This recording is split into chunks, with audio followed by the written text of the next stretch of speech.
Let me start by saying that I genuinely love my job. Well, most days I do. Working the night shift at Riverside General isn't for everyone, but the pay is decent, and the benefits package is hard to beat. Health insurance that actually covers everything, generous paid time off, and hazard pay that rivals anything you'd find in the private sector. All of this comes with one significant caveat. Our patients aren't exactly human. I should clarify, we do treat humans. That's what the first 4 floors are for. Riverside General looks like any other hospital from the outside, and for the most part, it functions like one too. But if you have the right clearance to take the service elevator past the basement level, that's where things get different. Sublevel 1 through 3 is where we treat what the hospital administration officially calls non-standard biological entities. Those of us who work there just call them the night folk. Vampires, werewolves, shapeshifters, and other creatures that go bump in the night. They need medical care too, and Riverside is one of only 7 facilities in the country equipped to provide it. I've been working as a nurse on sublevel 2 for the past 3 years. It's usually the werewolf ward, though we get the occasional shapeshifter or were creature variant. My background was emergency medicine before this, which is apparently perfect for dealing with beings that can accidentally disembowel you during a panic attack. 3 years in, and I still have all my fingers and major organs, which is more than some of my colleagues can say.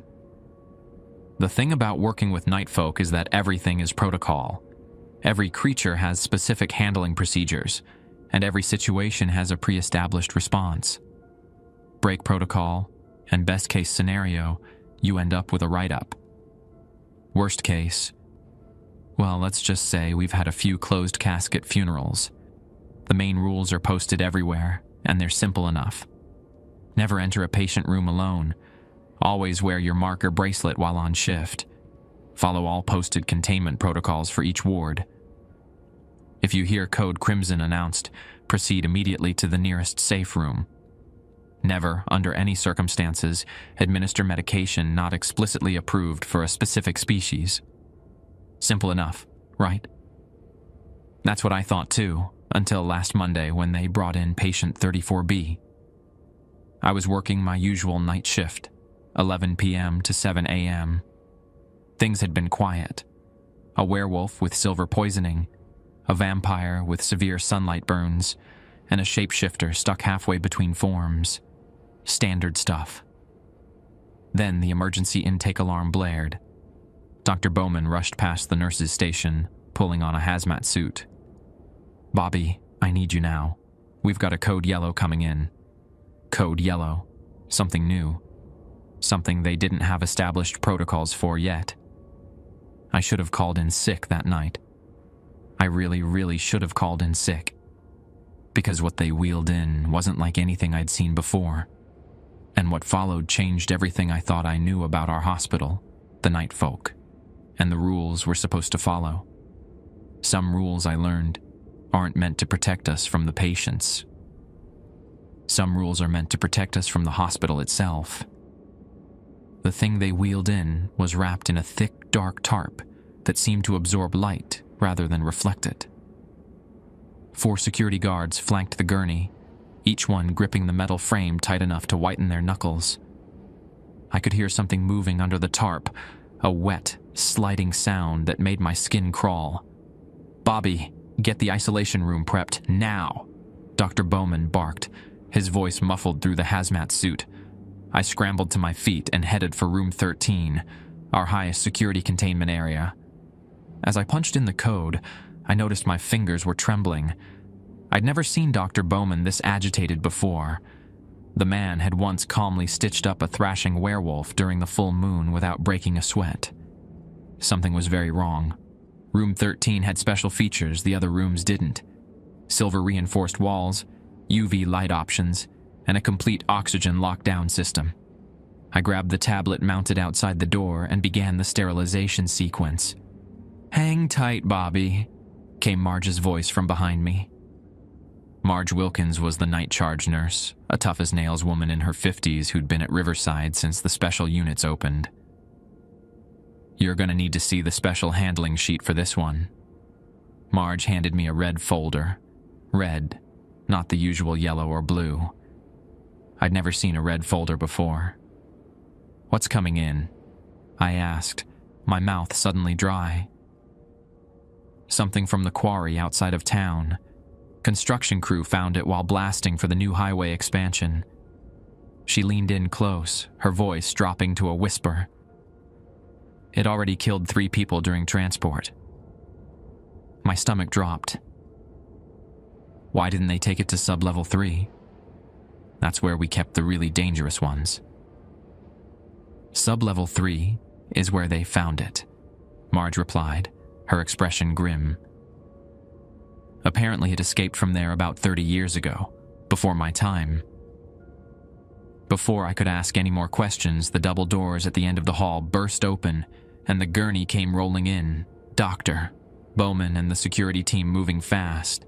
The tarp was writhing more violently now, and I swore I could hear whispering coming from underneath it. Room prepped?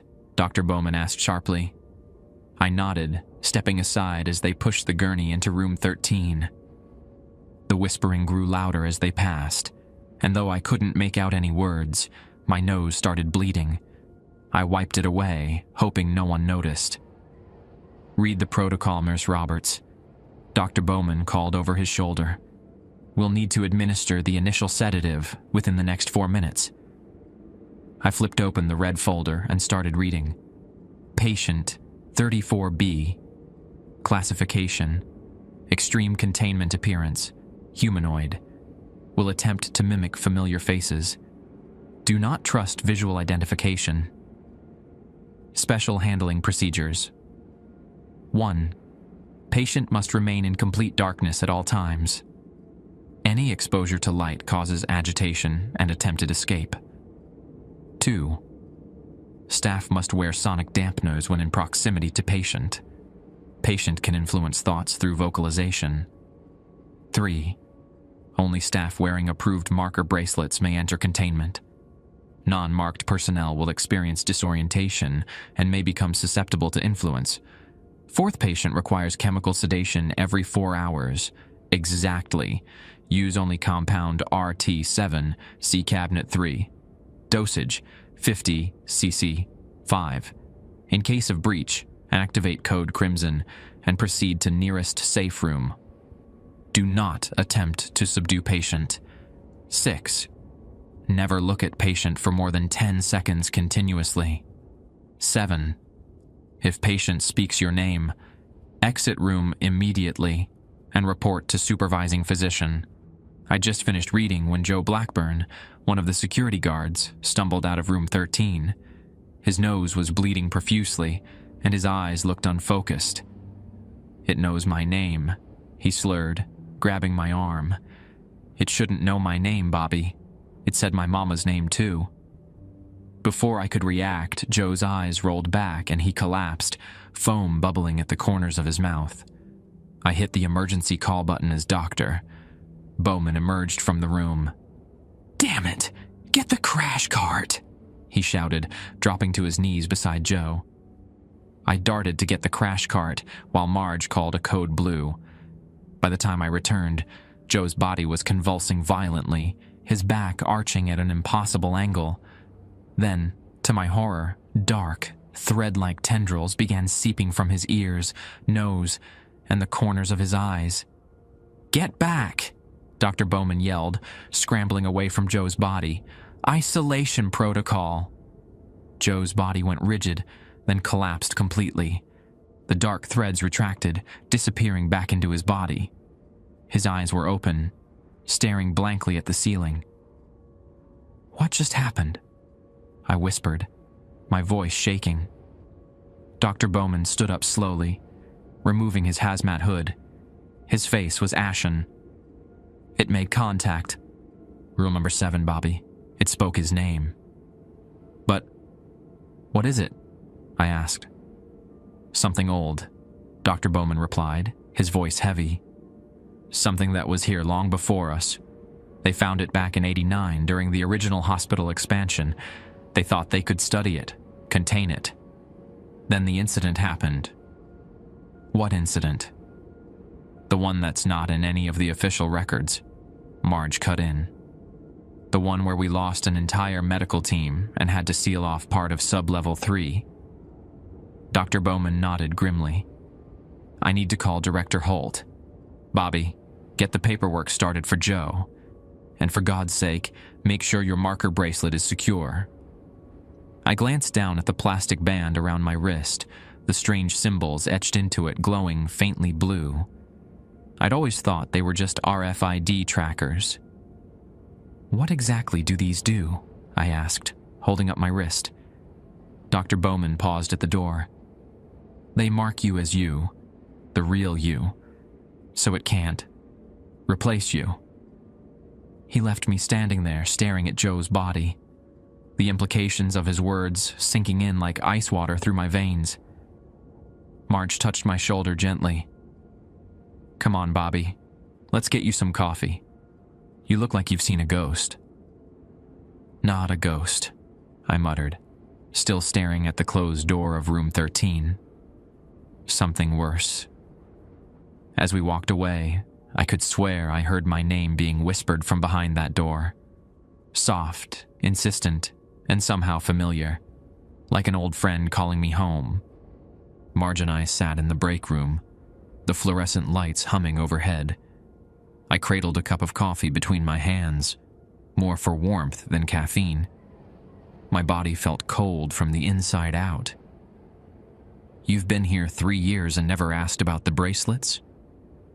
Marge raised an eyebrow, stirring sugar into her own cup. I fingered the plastic band around my wrist. I just figured it was for access control or tracking, like a fancy ID badge. It's that and more, Marge said, her voice low despite us being alone. The markers contain a compound that resonates with human bioelectricity, creates a kind of signature that can't be copied. Copied by what exactly? I asked. Marge took a long sip of her coffee. There are things out there that don't just kill you, Bobby. They become you, like that thing in room 13. Before I could ask more questions, my pager buzzed. Dr. Bowman wanted me back at room 13. My stomach knotted as I stood up. Keep your bracelet visible at all times, Marge warned as I headed for the door. And remember rule number 6, don't look at it for too long. Walking back to room 13 felt like wading through quicksand. The usual nighttime noises of the hospital, beeping machines, distant conversations, the occasional howl from the werewolf ward, seemed muted, overshadowed by a strange tension in the air. Dr. Bowman was waiting outside the room, talking in hushed tones with a woman I'd never seen before. She was tall, with silver-streaked black hair pulled into a severe bun, wearing a charcoal pantsuit that screamed, "Government official." "Bobby, this is Director Holt," Dr. Bowman said as I approached. "She's the head of special containment for all 7 facilities." Director Holt barely acknowledged me, her gray eyes scanning my face with clinical detachment. "You've read the protocol?" she asked, her voice crisp and authoritative. "Yes, ma'am." "Good. We need to establish a continuous monitoring rotation. Dr. Bowman tells me you've had experience with high-risk patients." I almost laughed. High risk to me meant aggressive werewolves or hungry vampires, not whatever this was. "I've handled my share," I replied cautiously. "Excellent. You'll be paired with Nurse Wilkins for the first shift.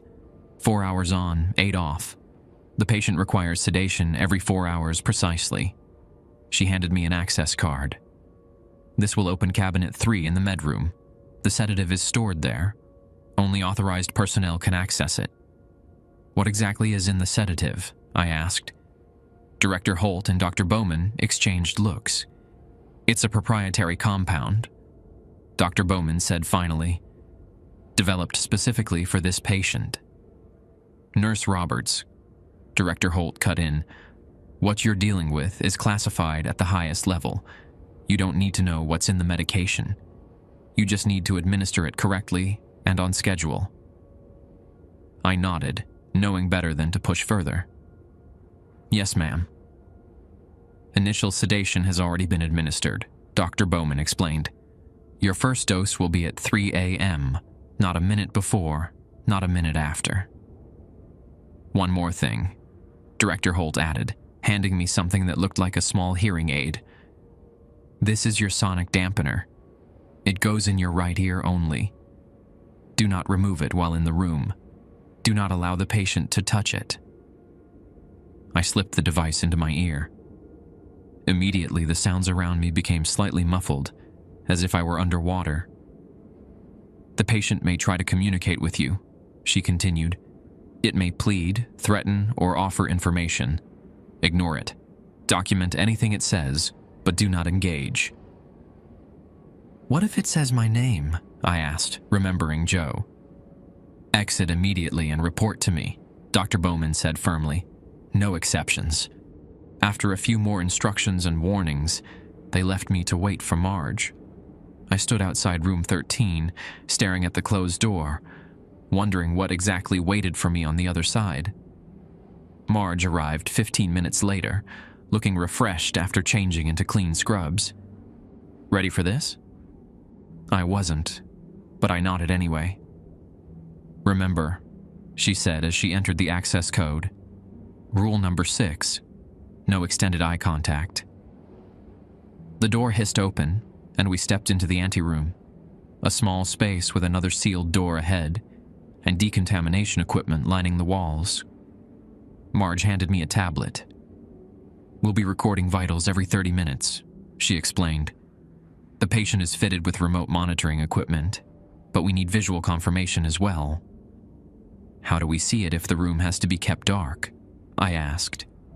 In answer, Marge handed me a pair of night vision goggles. "These filter certain wavelengths. The patient perceives it as darkness, but we can see." We put on the goggles, and Marge entered another code on the inner door. It slid open with a soft, pneumatic whoosh. The darkness inside was absolute. Even with the goggles, I could only make out vague shapes at first. The hospital bed in the center of the room, monitoring equipment along the walls, and a dark mass lying unnaturally still on the bed. We stepped inside, and the door closed behind us with a definitive click. The room was cold, much colder than the rest of the hospital. My breath came out in visible puffs. "Patient appears stable," Marge whispered, moving to check the monitors. "Vital signs within established parameters." I approached the bed cautiously, tablet in hand. Through the green-tinted view of the night vision goggles, I could now see what lay on the bed, and my blood turned to ice. It looked human, mostly. A man in his 40s, with sandy brown hair and an unremarkable face. But there was something wrong about the proportions, like someone had tried to build a human body from memory and got the details slightly off. The fingers were too long, the shoulders too narrow, the eyes snapped open and locked onto mine. They were completely black, like polished obsidian, and seemed to absorb the limited light from the monitors. I immediately looked away, remembering rule number 6, 10 seconds, no more. "Hello, Bobby," it said, the voice surprisingly normal, pleasant even, like a friendly neighbor greeting me over a fence. I felt Marge tense beside me. "Do not engage," she murmured. "That's not very polite, Marge," the thing on the bed said, its voice taking on a hint of amusement. "Bobby and I are just getting acquainted." I focused on the tablet, refusing to look at the patient again. My hands were steady as I entered the vital signs from the monitor, but inside my heart hammered against my ribs. "You're not what I expected," it continued. "Last time I was here, the staff was much older. Dr. Harrison was in charge then. Is he still around?" Marge continued her checks in silence. I followed her lead, moving to check the IV drip that presumably contained whatever kept this thing sedated. "He's not, is he?" the patient mused. None of them are. Such a shame what happened. All those brilliant minds, gone in an instant. My curiosity piqued despite my fear. Was it talking about the incident doctor Bowman mentioned? The lost medical team? As if reading my thoughts, it chuckled. Oh, they didn't tell you about that? About what I did to them? Or rather, what they did to themselves once I was inside their heads? That's enough, Marge said sharply. Nurse Roberts, check the restraints, please.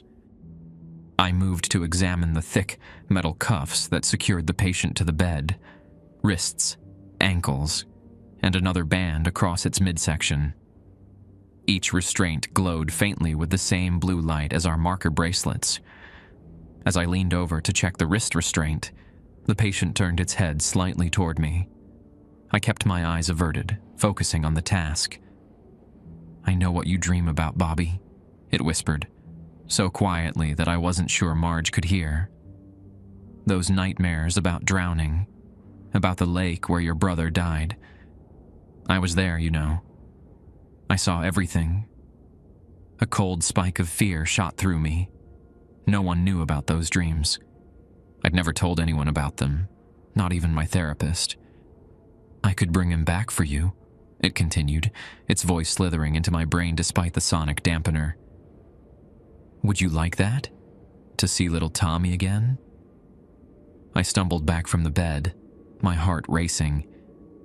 Marge grabbed my arm, steadying me. It's lying, she said firmly. That's what it does. It gets in your head and finds the things that hurt, then uses them against you. The thing on the bed laughed, a sound like dry leaves skittering across concrete. Am I lying, Bobby? Or have I just been waiting for you all these years? Someone who could understand what I really am. Someone who could help me. We're done here, Marge declared, pulling me toward the door. Initial check complete. As the door closed behind us, I heard it call out one last time. See you at 3 a.m., Bobby. We have so much to talk about.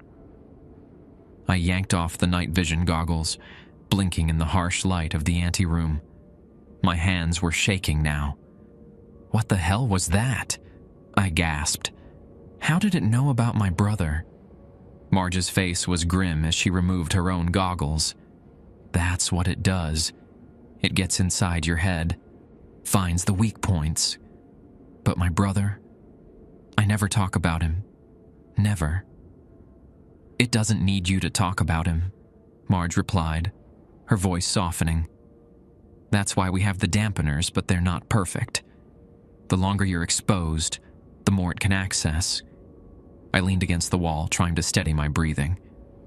I have to go back in there in 4 hours. Alone. Not alone, Marge corrected.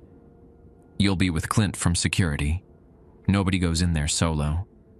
Rule number 1, I muttered. Never enter a patient room alone. Marge nodded. That rule exists for a reason, especially with patient 34B. The hours crawled by, each minute stretching into what felt like an eternity. I tried to focus on my regular duties, checking on the werewolf with silver poisoning in room 4, changing the IV bag for the vampire in room 7, but my mind kept drifting back to room 13 and what waited for me there. You look like hell warmed over, Billy Jenkins commented as I changed the dressing on his silver-burnt arm. Billy was a local mechanic who happened to be a werewolf. He'd gotten into a fight with some drunk hunters who'd shot him with silver buckshot. Something going on down here tonight? Just a complicated new admission, I replied, careful not to share details. Billy's nostrils flared slightly. Werewolves could smell fear, and mine was probably coming off me in waves. Must be something real nasty, he said, eyeing me curiously. You weren't this jumpy when I came in last full moon and nearly took your arm off. I managed a weak smile. That was just you being you, Billy. We're used to werewolves around here. But not used to whatever's got everyone walking on eggshells, he observed. Even Dr. Bowman looks spooked, and that man has ice in his veins. I finished taping the fresh bandage and moved to record Billy's vitals. You should get some rest. That silver's still working its way out of your system. Billy grabbed my wrist, his grip firm but not threatening. Word of advice, Bobby? Whatever it is, don't let it smell your fear. Predators always go for the scared ones first. I nodded, grateful for the advice even if I doubted it would help with patient 34B. Whatever that thing was, it went beyond simple predator-prey dynamics. By 2:30 a.m., I was in the medroom, accessing Cabinet 3 with the special card Director Holt had given me. Inside was a single vial of cloudy greenish liquid and a sealed, sterile syringe. The label on the vial simply read RT7 with today's date. "That's some nasty-looking stuff," came a deep voice from behind me. I turned to see Clint Reeves, the night security guard assigned to accompany me. Clint was built like a linebacker, with broad shoulders and arms thick as tree trunks. His dark skin was covered in intricate tattoos that disappeared beneath his uniform sleeves. Protection symbols, I'd heard, though I'd never asked him directly. "They tell you what's in it?" he asked, nodding at the vial.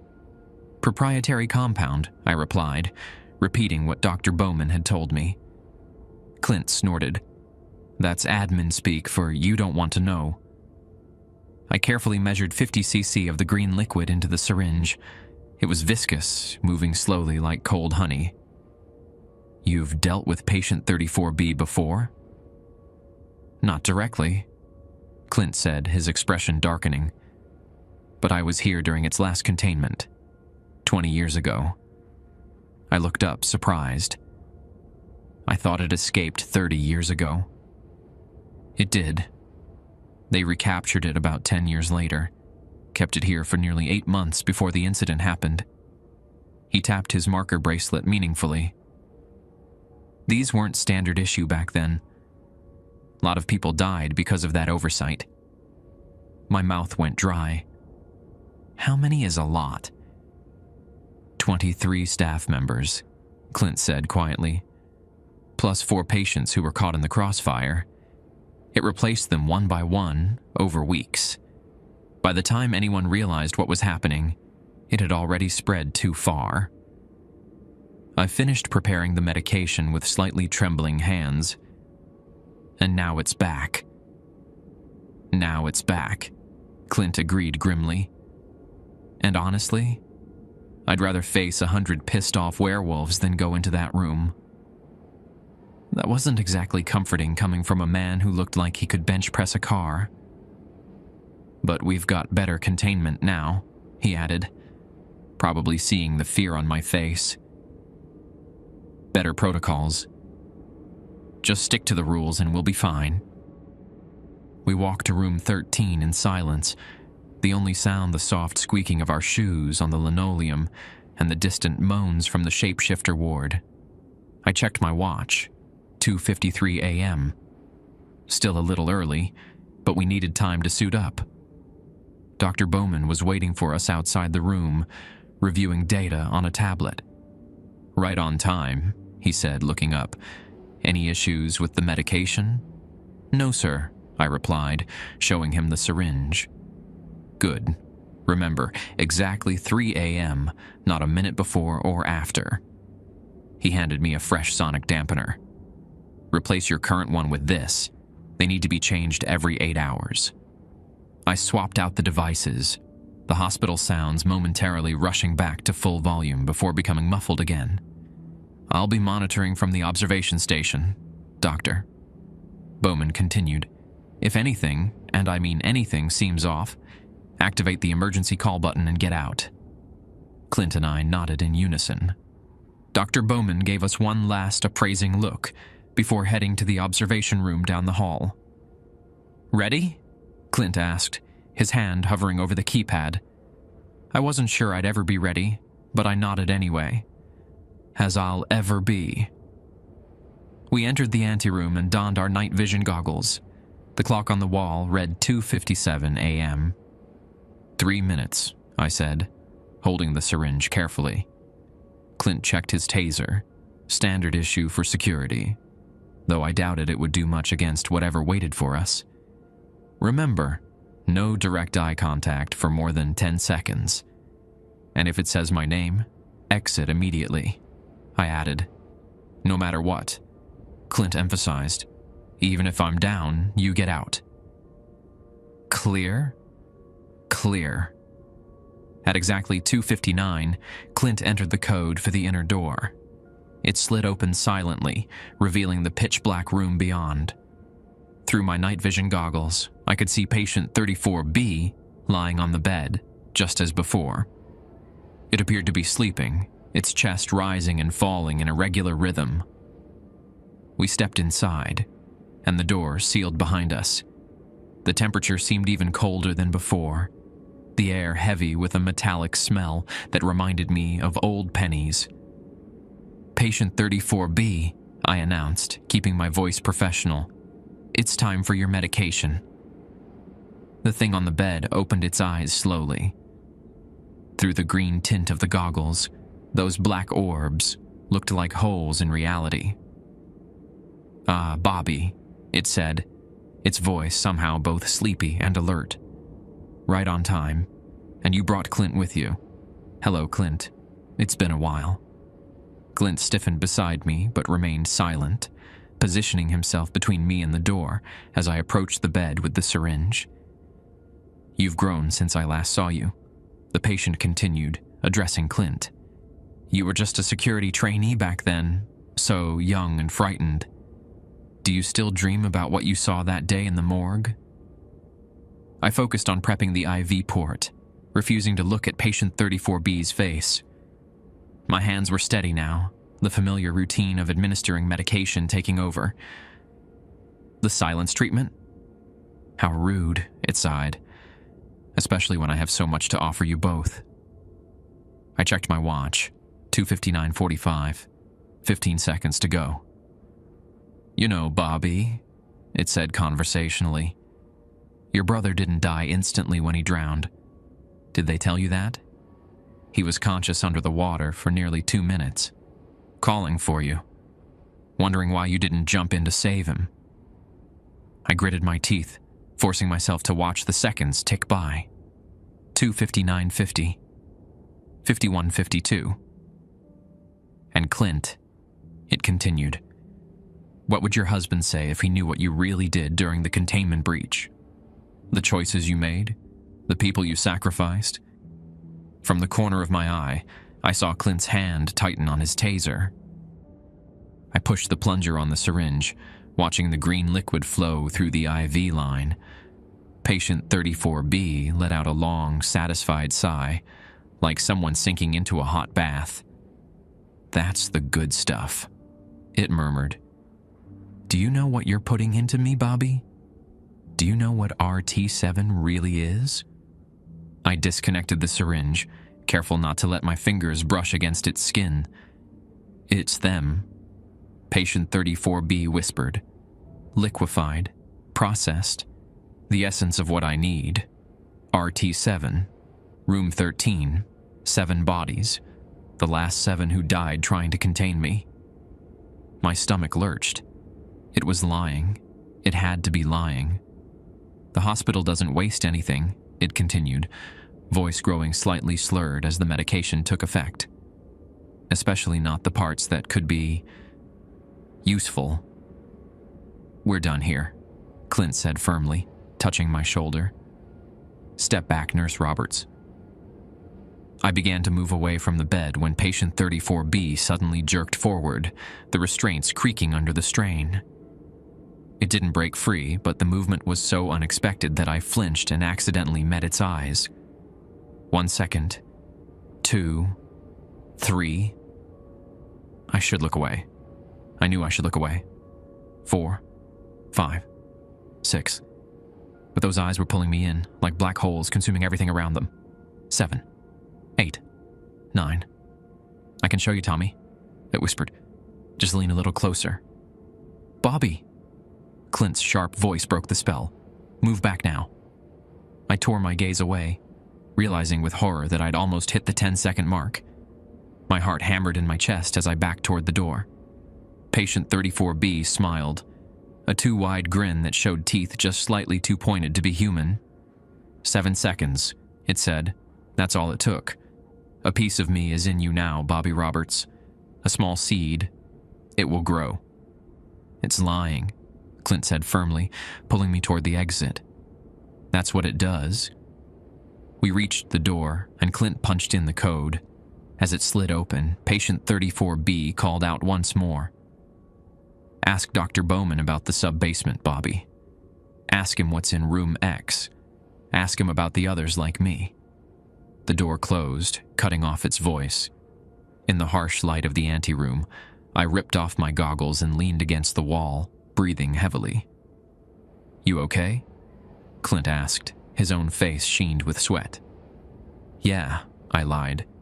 Just wasn't prepared for how personal it gets.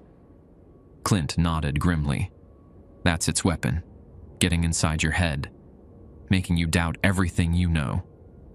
We completed our post-medication protocol in silence, recording the time of administration, the patient's response, and any notable observations.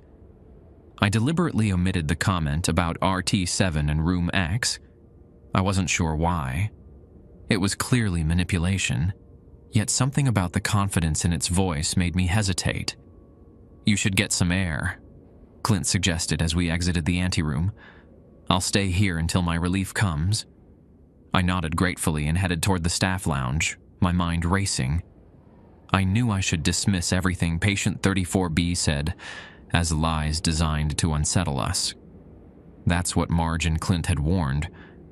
That's what protocol demanded. But as I walked past the central nursing station, my eyes fell on the hospital directory mounted on the wall. I'd looked at it countless times before, but now I scrutinized it with new intensity. The directory listed all levels. Floors 1 through 4 for regular patients. Sub-levels 1 through 3 for night folk. Nothing about a sub-basement. Nothing about a room X. It was just another lie. It had to be. Then why did Dr. Bowman's face go pale when I rounded the corner and found him standing there, watching me examine the directory? Everything go okay with the medication? He asked, his voice carefully neutral. Fine, I replied, studying his face. Patient was talkative, but nothing we couldn't handle. Something flickered behind his eyes. Relief? Concern? Good, he said. You should get some rest. Your next shift with 34B isn't until morning. As he turned to leave, I found myself calling after him. Dr. Bowman? Is there a sub-basement in this hospital? He froze mid-step, his back to me. For several seconds, he didn't move or speak. When he finally turned around, his face was composed, but his eyes were hard. Who told you about that? He asked quietly. No one, I lied. I've worked here 3 years, and sometimes it feels like there are parts of the hospital I've never seen. Dr. Bowman studied me for a long moment. There are parts of this hospital that no one sees, Nurse Roberts, and it's better that way. For everyone. He walked away, leaving me standing there with a chill that had nothing to do with the hospital's air conditioning. 7 seconds. That's all it took. A piece of me is in you now. Sleep eluded me during my break. I tossed and turned on the narrow cot in the staff rest area, my mind replaying the conversation with patient 34B on an endless loop.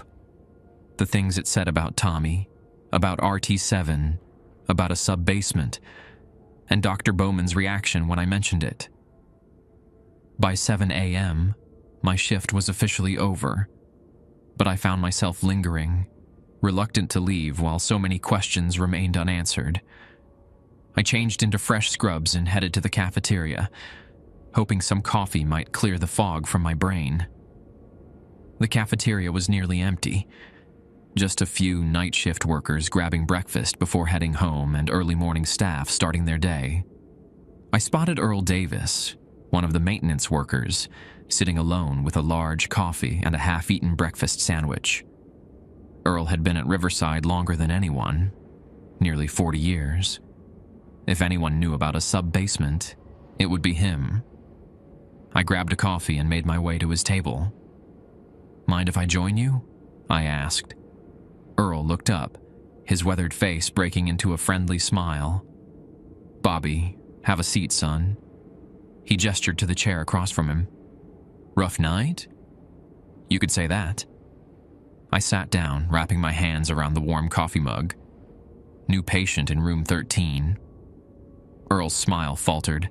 His eyes darted around the cafeteria before settling back on me. "Ah," he said quietly. "That explains all the suits running around last night. You know about it?" I kept my voice low. "Been here long enough to see it come and go." Earl took a long sip of his coffee. "Nasty business, that." I leaned forward. "Earl, have you ever heard of a sub-basement? Below sub-level 3? The old maintenance man's face went carefully blank. "What makes you ask about that?" "Just something I overheard." I lied. "Made me curious." Earl pushed his half-eaten sandwich away, his appetite apparently gone. "Some things in this hospital, Bobby, they're better left alone. That's all I'm going to say." "So, there is a sub-basement?" Earl stood up abruptly. "I've got rounds to finish before end of shift. You take care now, Bobby." He left without another word, his breakfast abandoned on the table. I sat there for a moment, unsettled by his reaction. It was confirmation enough. There was something below sub-level 3 that had everyone spooked. As I finished my coffee, I noticed Director Holt enter the cafeteria, speaking intently with Dr. Bowman. They didn't see me, taking a table at the far end of the room. I couldn't hear their conversation, but their body language screamed tension. Holt leaning forward aggressively, Bowman shaking his head repeatedly. I was about to leave when Marge slid into the seat across from me, startling me. "Don't be obvious," she murmured. "But what did you say to Earl? Man practically ran out of here like his pants were on fire." "I asked him about a sub-basement," I admitted. Marge's eyes widened. "Jesus, Bobby. What got into you?" "Patient 34B mentioned it. Something called Room X. A doctor. Bowman basically confirmed it exists when I asked him." "You asked Bowman?" Marge hissed, keeping her voice low. "Are you trying to get fired, or worse?" "Worse how?" "What's down there, Marge?" I pressed. She glanced over at Holt and Bowman, then back to me. "I don't know exactly. I've never been down there. But I've heard things over the years." She hesitated. "They call it the Vault. It's where they keep the ones they can't control. The ones too dangerous, even for sub-level 3. A cold feeling settled in my stomach. "Like Patient 34B? That thing in room 13? It's a puppy compared to what they've got locked in the vault." Marge's normally unflappable demeanor cracked slightly. "Look, Bobby, you're a good nurse and a good man. That's why I'm telling you to drop this. Forget about the sub-basement. Forget whatever that thing told you. Just do your job and go home." "Is that what you do?" I asked. "Just ignore everything strange going on here?" Marge's eyes hardened. "I've been here 15 years. I've seen things that would turn your hair white. And yes, sometimes I ignore them because the alternative is worse." "What alternative?" "Becoming involved," she said grimly. "People who get too curious about this place tend to disappear, Bobby. Or they end up working here permanently, like me." I frowned. "What do you mean, permanently?" Marge checked her watch. "My shift starts in 10 minutes. Just be careful, okay? Stick to the rules. They exist for a reason." She got up to leave, but I caught her arm. "Marge, wait. What did you mean about working here permanently?" She hesitated, then sighed. Did you ever wonder why some of us never seem to leave? Why we work crazy hours, holidays, weekends? Why we don't talk about our lives outside this place? I had wondered, actually. Marge and several others seemed to practically live at the hospital. It's because we don't have lives outside anymore, she continued, her voice barely above a whisper. Some of us know too much. Some of us have seen too much. And some of us... She glanced down at her marker bracelet. Some of us aren't entirely ourselves anymore. Before I could respond, she walked away, leaving me with a chill that coffee couldn't warm. I should have gone home then. Should have clocked out, driven back to my apartment, and tried to forget everything about patient 34B in the mysterious sub-basement. But something kept me there. Curiosity, stubbornness, or maybe something darker planted in those 7 seconds of eye contact. Instead of leaving, I found myself wandering down to sub-level 3, a floor I rarely visited. It housed our most dangerous patients, elder vampires, berserker werewolves, and creatures so rare they didn't even have proper classifications. Access was restricted, but my badge worked on the elevator. Sub-level 3 looked similar to the other floors, but with enhanced security, reinforced doors, more cameras, and at least 3 armed guards visible from the elevator. I tried to appear casual as I walked past the nurse's station, nodding to Jenny Colton, the charge nurse. "Bobby, what brings you down here?" she asked, surprised. "Doctor?" "Bowman asked me to pick up some files." I lied smoothly. "Said they'd be at the main desk." Jenny frowned. "He didn't mention anything to me about it." "Must have slipped his mind," I said with a shrug. "You know how he gets when things are hectic." Jenny seemed dubious, but didn't challenge me further. "What files are you looking for?" I took a chance. "Something about patient 34B, from their previous stay here." Her face paled slightly. "That information is restricted. You'd need Director Holt's clearance for those files." "Oh, right," I said, feigning embarrassment. "I'll go back and clarify with Dr. Bowman. Sorry to bother you." I turned to leave, but not before glancing around the floor layout. Unlike the other sublevels, this one had a service corridor that extended beyond the patient rooms, a long hallway that ended at a heavy metal door marked "Maintenance Only." I'd walked halfway back to the elevator when the alarms started blaring. Red lights flashed along the corridors, and a calm, automated voice announced, "Code Crimson. All personnel proceed to nearest safe room. This is not a drill. Code Crimson. Code Crimson. Containment breach." My heart began racing as staff members rushed past me toward the designated safe rooms. Jenny was already ushering nurses and orderlies through a reinforced door marked SR3A. "Bobby!" she shouted over the alarm. "Get in here now!" I was about to comply when I noticed something strange, a red light blinking on my marker bracelet. It had never done that before. As I looked around, I saw that everyone else's bracelets were blinking too. "Bobby!" Jenny shouted again.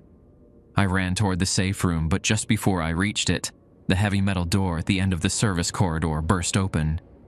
2 security guards came sprinting through, their faces masks of terror.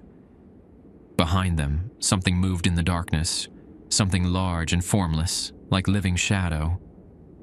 "Seal it!" one of the guards screamed. "Seal the door." Jenny pulled me inside the safe room and slammed the heavy door shut just as the guards reached us. I caught a glimpse of the shadowy mass surging forward before the door sealed with a pneumatic hiss. Inside, about 15 staff members huddled in the reinforced room. The guards collapsed against the wall, breathing heavily. "What the hell was that?" I asked. "Vault breach," one of the guards panted. "Something got out." "Was it 34B?" Jenny asked, her face pale. The guard shook his head. "Worse. Much worse. Containment team is on their way, but..." A massive impact shook the door, cutting him off. Everyone fell silent. Another impact followed, stronger than the first. The reinforced door, designed to withstand a rampaging werewolf, actually dented inward. "It shouldn't be able to find us," the second guard whispered. "The safe rooms are shielded." A third impact. The dent grew larger. "Unless it knows where we are," the first guard said, his eyes shifting to me. "Unless someone told it." Before I could protest, my marker bracelet began blinking faster, the red light pulsing in sync with each impact on the door. Around the room, other bracelets remained steady, only mine changing rhythm. "His bracelet," someone hissed. "Look at his bracelet." All eyes turned to me. I held up my wrist, watching in horror as the bracelet blinked rapidly. "I don't understand," I said, panic rising in my throat. "What's happening?" The first guard drew his weapon and pointed it at me. "Take off the bracelet. Slowly." With trembling fingers, I unclasped the marker bracelet and placed it on the floor. It continued to blink, faster now, almost strobing.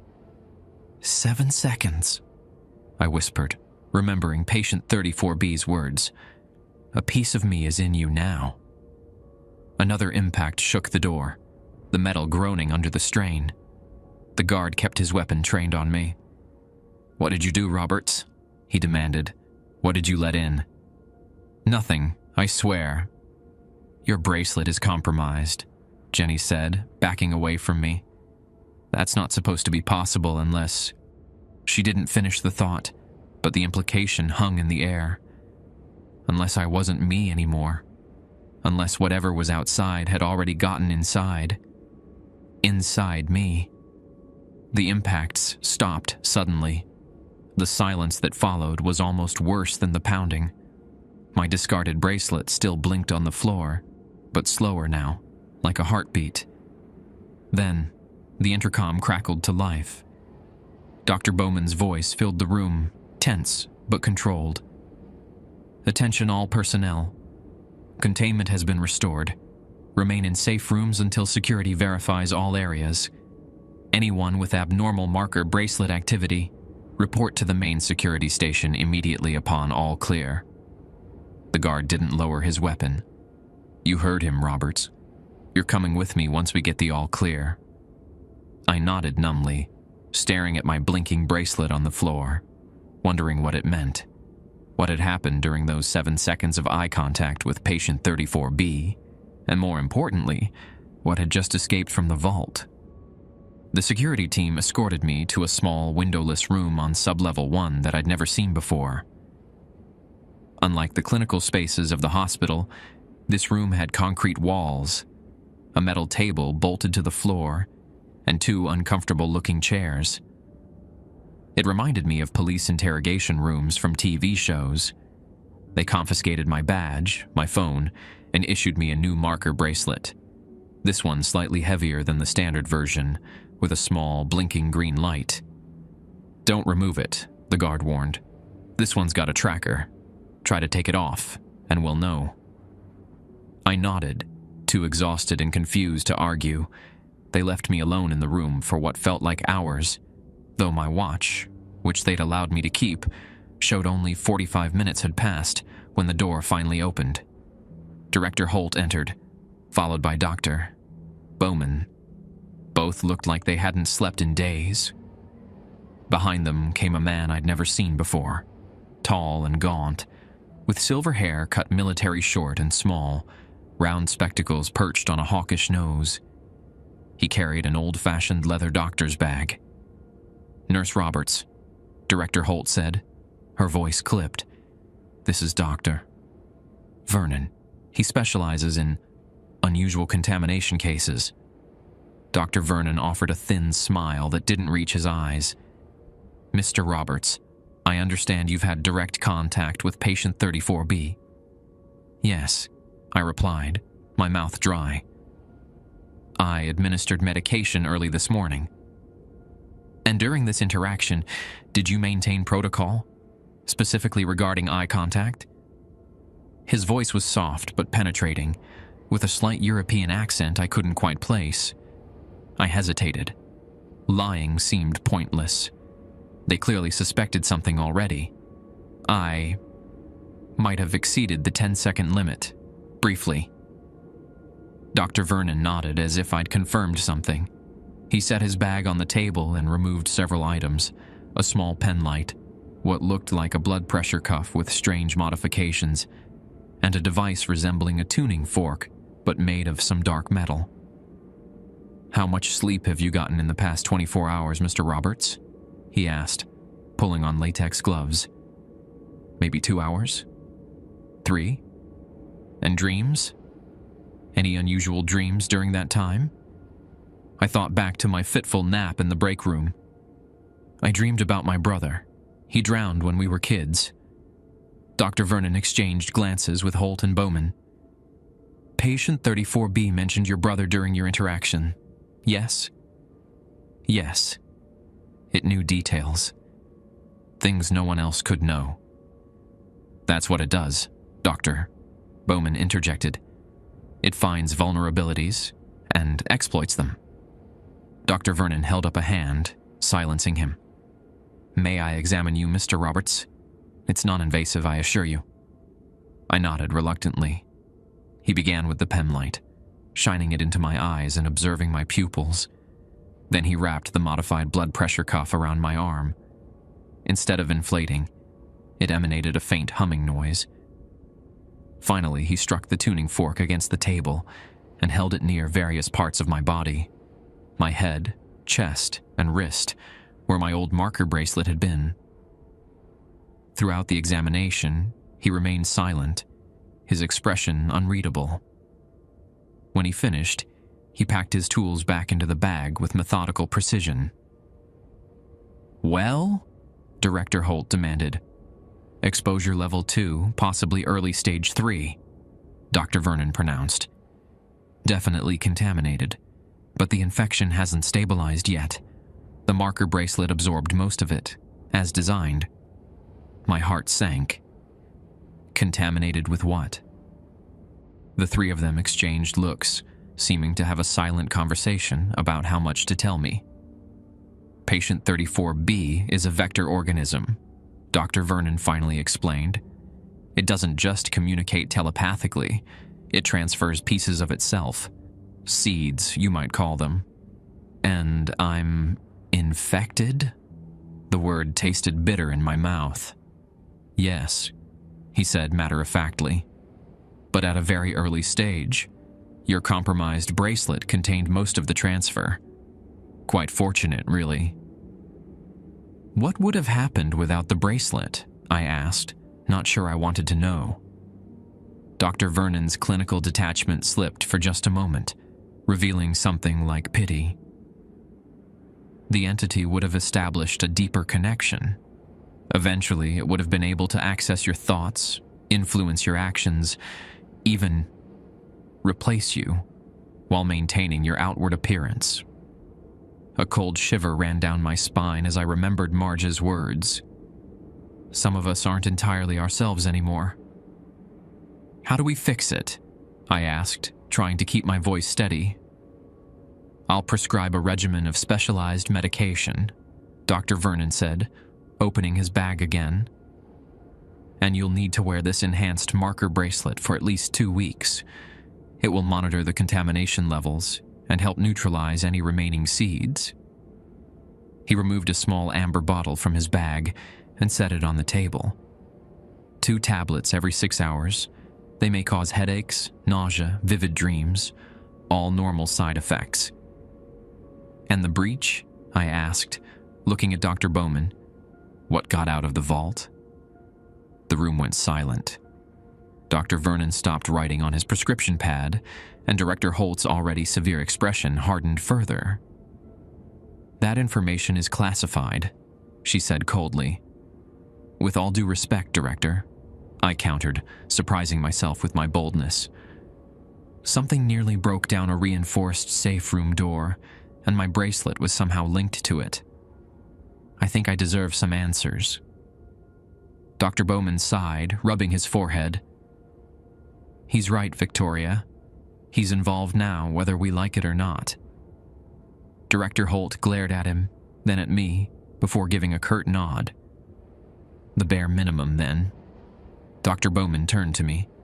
The sub-basement, what we call the vault, houses entities that are too dangerous or too valuable to be kept in regular containment. Patient 34B was originally housed there until we developed better containment methods for its specific abilities. And what escaped? I pressed. We call it the Hollow, Dr. Bowman said quietly. It's related to patient 34B in a way. They were found together, but the Hollow is much more aggressive. It doesn't try to replace or manipulate. It consumes, absorbs. It's been contained in the vault for nearly 40 years. How did it get out? Director Holt's jaw tightened. That's what we're investigating. The timing, coinciding with 34B's return, is unlikely to be coincidence. Your compromised bracelet was responding to the Hollow, Dr. Vernon added. The seeds from 34B have a sympathetic connection to other entities of its kind, like calling to like. I tried to process this information, my exhausted brain struggling to keep up. So this thing, the Hollow, is loose in the hospital? No, Director Holt said firmly. We've recaptured it. The containment team managed to drive it back to the vault and secure it. But the breach is concerning. Very concerning. Dr. Vernon closed his bag with a snap. I've prescribed the medication and recommended continued monitoring. Will there be anything else, Director? No, thank you, Doctor. Please submit your full report by end of day. Dr. Vernon nodded and left without another word to me, as if I'd become just another case file to be documented and filed away. When the door closed behind him, I looked between Holt and Bowman. What now? Am I fired? Quarantined? Neither for the moment, Director Holt replied. You'll continue your duties, but you're restricted from Sub-Level 3 and any contact with Patient 34B. And you will check in with Medical Daily for evaluation, Dr. Bowman added. The medication should clear the contamination within 2 weeks, assuming you follow the regimen precisely. I nodded, relief washing over me. I still had my job. I wasn't being locked away in some dark corner of the hospital. But one question still nagged at me. Why did patient 34B target me specifically? There must be dozens of staff it could have tried to contaminate. Director Holt and Dr. Bowman exchanged another one of those meaningful glances.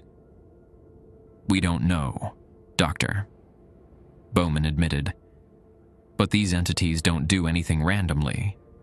It chose you for a reason. Perhaps because you were new to it, Director Holt suggested. Most of the staff who interact with 34B have done so before. They're more guarded. Somehow, I didn't think that was the whole truth, but I was too tired to push further. Can I go now? I really need some sleep. One more thing, Director Holt said, sliding a document across the table. This is a non-disclosure agreement.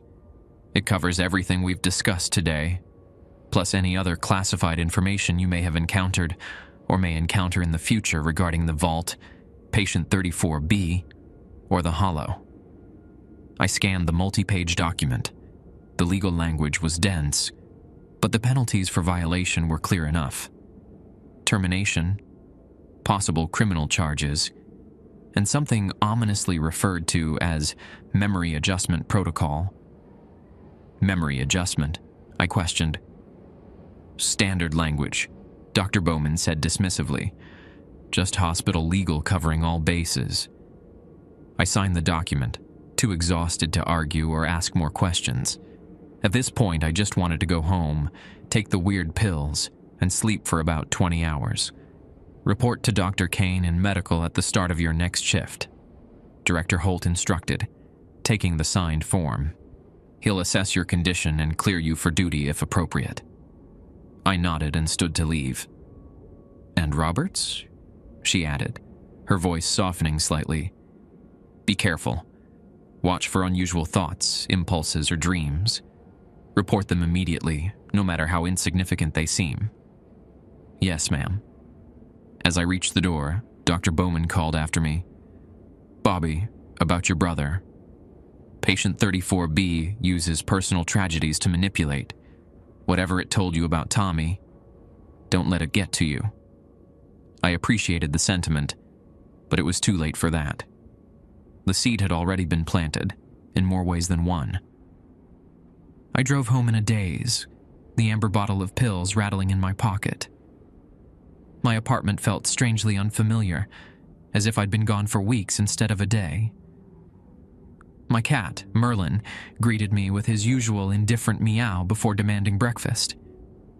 The normality of feeding my cat and changing into pajamas felt surreal after everything that had happened. I swallowed 2 of the prescribed pills with a glass of water. They tasted bitter, with an aftertaste like burned metal. As I crawled into bed, pulling the blackout curtains closed against the morning sun, I couldn't stop thinking about everything I'd learned. The vault, the hollow, patient 34B, and its strange connection to me. Most disturbing was the realization that some of the hospital staff might already be compromised. Marge had practically admitted as much. How many others? And how would I know who to trust? Sleep came quickly, dragging me under like a riptide, and with it came the dreams. I stood at the edge of a lake. The same lake where Tommy had drowned 20 years ago. The water was black and still, reflecting nothing, not even the moonlight that illuminated everything else. "Bobby." The voice came from behind me. I turned to see Tommy standing there, just as I remembered him, 12 years old, with freckles across his nose and our mother's hazel eyes. But something was wrong. His skin was too pale, almost translucent. Water dripped continuously from his clothes and hair, though he'd been standing there for some time. "You're not real," I said. "You're not Tommy." The boy smiled, and there was something wrong with his teeth. Too many. Too sharp. "Part of me is," he replied, his voice echoing strangely. "The part that remembers you, big brother. The part that called for you that day." "Tommy died," I said firmly. "I couldn't save him." "Couldn't?" The thing wearing my brother's face tilted its head. "Or wouldn't. You were on the shore. You saw him struggling. You froze." "I was 10 years old," I protested, but the old guilt twisted in my chest. "I couldn't swim well enough." "You didn't even try." His expression hardened. "But I'm giving you another chance." He pointed to the dark water of the lake. "I'm still down there, Bobby. Still waiting. Come find me." I took an involuntary step toward the water. "That's it," the boy encouraged. "Just a little further." Another step. The water lapped at my feet, impossibly cold. "You want to save me, don't you, Bobby?" His voice had changed, taking on echoes and undertones that weren't human. "You want to make it right?" I was knee-deep in the freezing water now, my limbs growing numb. "Just a little deeper," the thing that wasn't Tommy urged. "I'm so close. I'm right here." The water reached my waist, then my chest. Each step took me deeper into the blackness. I couldn't feel my legs anymore. Couldn't really feel anything except the pull to go deeper, to find Tommy, to make things right. As the water reached my chin, I saw movement beneath the surface. Pale shapes shifting in the depths. Faces pressed against some invisible barrier. Mouths open in silent screams.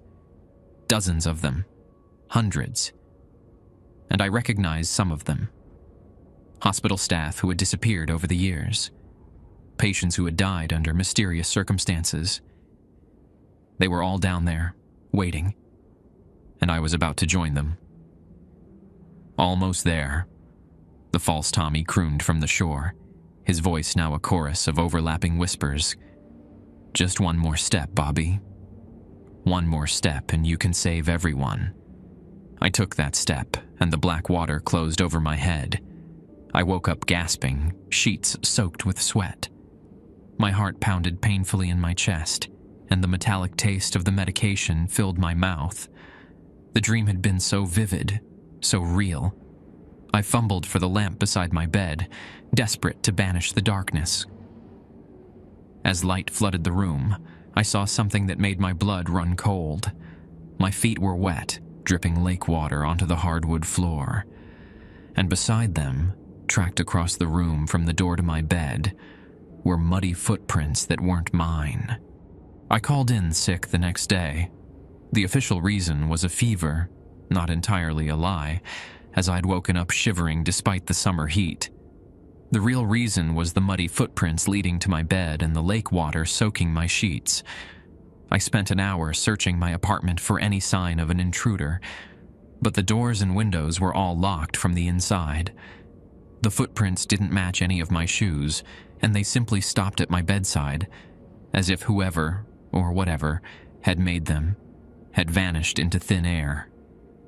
By noon, I'd taken another dose of Dr. Vernon's medication and was slumped on my couch, feeling simultaneously wired and exhausted. The TV was on, playing some mindless daytime talk show that I wasn't really watching. Merlin was curled up beside me, unusually clingy, as if sensing something was wrong. My phone rang. Dr. Bowman. "Roberts," he said when I answered, skipping any greeting. "Doctor, Kane says you called in sick." "Yeah, I'm not feeling great," I replied. "Probably side effects from the medication." There was a pause. "What kind of side effects?" I hesitated. Should I tell him about the footprints? The dream that felt too real? Something held me back. Fever, nausea, weird dreams. Dr. Vernon said that was normal. "It is," Bowman confirmed. "But I'd like you to come in anyway. We need to monitor your condition more closely than I initially thought." "I can come in tomorrow," I offered. "I should be feeling better by then." "Today, Roberts." His tone left no room for argument. "As soon as possible." I sighed, rubbing my temples where a headache was forming. "Is something wrong?" Another pause. "We've had some developments with patient 34B. It's been asking for you specifically." That sent a chill down my spine. What did it say? Nothing specific. It just keeps repeating your name and saying you have something it needs. Bowman's voice tightened. "Look, I know you feel like hell right now. The medication is rough, but I need you to come in so we can run some additional tests. Make sure the contamination isn't progressing." The idea of going back to the hospital filled me with dread. But Bowman was right. If something was wrong with me, if the seeds patient 34B had planted were growing despite the medication, I needed to know. "I'll be there in an hour," I relented. "Good. Come directly to medical on sublevel 1. Use the service elevator by the loading dock. Less people that way." The call ended, and I sat there for a moment, scratching Merlin behind the ears. "What do you think, buddy? Am I losing my mind, or am I actually contaminated by some ancient entity?" Merlin blinked slowly at me, purring. "Yeah, that's what I thought too." The hospital seemed different somehow when I arrived. Quieter, tenser. The few staff members I passed in the service corridors averted their eyes or gave me a wide berth. Word had clearly spread about my contamination. The medical unit on sublevel 1 was a small but well-equipped facility, separate from the main patient care areas. It primarily served staff who were injured on duty or exposed to potential contaminants from nightfolk patients. Dr. Kane was waiting for me, a short, sturdy man with salt and pepper hair and the perpetually tired expression of someone who'd seen too much. He wore standard scrubs beneath his white coat, but the enhanced marker bracelet on his wrist matched my own. "Bobby," he greeted me with a nod. How are the meds treating you? Like I drank drain cleaner and chased it with battery acid, I replied. He chuckled dryly. Sounds about right. The metallic taste is the worst part. It fades after a few days. He led me to an exam room and went through the standard checks. Vitals, pupil response, reflexes. Then he drew several vials of blood and had me provide a urine sample. Any unusual experiences since starting the medication? He asked as he labeled the samples. Blackouts? Lost time? Hearing voices? Just weird dreams, I said, deciding to keep the footprints to myself for now. Really vivid ones about my brother who died when we were kids. Dr. Kane nodded thoughtfully. That tracks. The entities like 34B often work through emotional trauma. Easier access point. He made some notes in my chart. The medication should help suppress those dreams. If they continue or intensify, let me know immediately. I wanted to ask him more questions, but Dr. Bowman entered before I could. His face was grave. The tests? He asked Dr. Kane. Running now. Initial readings are within expected parameters. Kane glanced between us. I'll go check on those samples. He left, closing the door behind him. Dr. Bowman took the vacated seat, looking tired. You look like hell, I observed. Been a long 24 hours, he replied. Between 34B's increased activity and dealing with the aftermath of the Hollow's breach, I haven't slept much. What did patient 34B want with me? I asked. You said it's been asking for me. Bowman reached into his lab coat and removed a small digital recorder. It might be easier if you just listen. He pressed play, and patient 34B's unnervingly pleasant voice filled the room. Where's Bobby? I need to speak with Bobby Roberts. He has something of mine, you see. Something precious. He thinks your little pills will purge me, but I'm already rooted too deep. The lake remembers, Doctor. The lake remembers what he did. Dr. Bowman stopped the recording, watching my reaction closely. What lake? He asked. What is it talking about? I swallowed hard.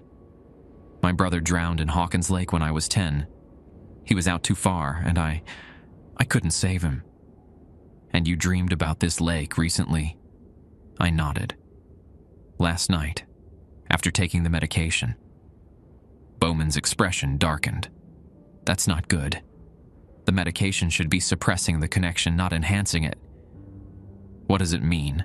I asked, a knot forming in my stomach. Before he could answer, the exam room door burst open. Dr. Kane stood there, face pale. We have a problem, he said tersely. Robert's blood work. The contamination markers are off the charts. Dr. Bowman stood abruptly. That's not possible. The medication isn't working, Kane finished. At least not on him. He looked at me with a mixture of fear and clinical interest. Either he's got a natural immunity to the treatment, or the connection is stronger than we thought, Bowman concluded grimly. The two doctors stared at me as if I'd suddenly grown a second head. I shifted uncomfortably under their scrutiny. So, what happens now? I asked. Stronger medication? Different treatment? Quarantine, Bowman said flatly. Isolation until we can develop an alternative approach. For how long? As long as necessary. The walls of the small exam room seemed to close in around me. I felt trapped, cornered. A wave of claustrophobia washed over me, along with something else. Something angry and desperate that didn't quite feel like my own emotion. No, I said, the word coming out before I'd even decided to speak. I'm not being locked away because your treatment isn't working. Dr. Bowman's expression hardened. This isn't a request, Roberts. It's protocol. Screw protocol, I snapped, surging to my feet. I didn't ask for this. I didn't ask to be contaminated by some thing that's playing mind games with me. My vision blurred momentarily, and I noticed with a distant sort of horror that the lights in the room were flickering. The metal instruments on the nearby tray began to rattle. "Bobby," Dr. Kane said cautiously, "I need you to calm down. Your marker readings are spiking." I looked down at my wrist. The green light on my enhanced bracelet was now flashing red, the same as before during the Hollow's breach. Fear cut through my anger like a cold knife. This wasn't me. This wasn't how I reacted to stress. Something else was pushing its way to the surface. "I'm sorry," I gasped, forcing myself to take deep breaths. I don't know what came over me. The light stabilized, and the rattling stopped. My bracelet's light slowly transitioned back to an amber color. Caution, not emergency. Dr. Bowman and Dr. Kane exchanged worried glances. "Isolation is for your own safety as much as ours," Bowman said, his voice gentler now. "We need to figure out why the medication isn't working for you." I nodded, the fight gone out of me. "Okay, just tell me what's happening to me. Please." Dr. Kane stepped forward. "The entities like 34B in the Hollow, they're not just telepathic. They're symbiotic. They form connections with hosts. Usually, the marker bracelets prevent those connections from taking hold, and the medication eliminates any contamination that does occur." "But not for me," I said. "No," he agreed. "For some reason you're compatible with it. More compatible than most." Dr. Bowman's pager beeped. He checked it and swore under his breath. "Patient 34B is becoming agitated. We need to move Roberts to isolation now before—" An alarm cut him off, the same blaring sound I'd heard during the Hollow's breach. "Code Crimson." "That's not possible, Doctor," Kane whispered. "The containment on room 13 was reinforced after you brought it in. It shouldn't be able to." The lights went out completely, plunging us into darkness for several heart-stopping seconds before the emergency generators kicked in, bathing everything in dim red light. "Move," Dr. Bowman barked, grabbing my arm. "We need to get to a safe room." We hurried into the corridor, joining the flow of panicked staff members rushing toward the nearest safe room. The alarm continued to blare, punctuated by the automated announcement, "Code Crimson. All personnel proceed to nearest safe room. This is not a drill." As we ran, I felt a strange pulling sensation, as if invisible threads were tugging at me from multiple directions. My marker bracelet flashed between amber and red, the pattern irregular and frantic. "What's happening to me?" I gasped, stumbling slightly. "It's calling to you," Dr. Bowman said grimly, keeping a firm grip on my arm. "Both of them are." "Both?" 34B and the Hollow. They're both loose now, and they both want you." We rounded a corner and nearly collided with Marge, who was ushering frightened staff towards safe room 1B. "Bowman!" she shouted over the alarm. "They're saying both containments failed simultaneously. How is that possible?" "I don't know," he replied. "Get these people secured. We need to get Roberts to special containment." Marge's eyes widened when she saw me, taking in my flashing bracelet. "Christ, Bobby. What did you do?" "Nothing," I protested. "I just—" The words died in my throat as a familiar voice echoed down the corridor behind us. "Bobby," it called, calm and friendly amid the chaos. "There you are. I've been looking for you." We turned to see patient 34B standing at the far end of the corridor. It still wore the same unremarkable human form, but now it moved with fluid grace, completely unrestrained. Behind it, shadows writhed and twisted. The Hollow, I realized with mounting horror. "Run!" Dr. Bowman shouted, shoving me toward Marge. "Get him to special containment. I'll hold them off." How? I demanded. What are you going to do? Dr. Bowman reached into his coat and pulled out a small metal cylinder. Something I've been saving for a worst-case scenario. Now go. Marge grabbed my arm and pulled me away. The last I saw of Dr. Bowman, he was standing alone in the corridor, facing patient 34B and the roiling darkness behind it. What is special containment? I gasped as Marge led me through a series of corridors I'd never seen before. Where we put staff who've been compromised, she replied grimly. It's the only place that might hold you now.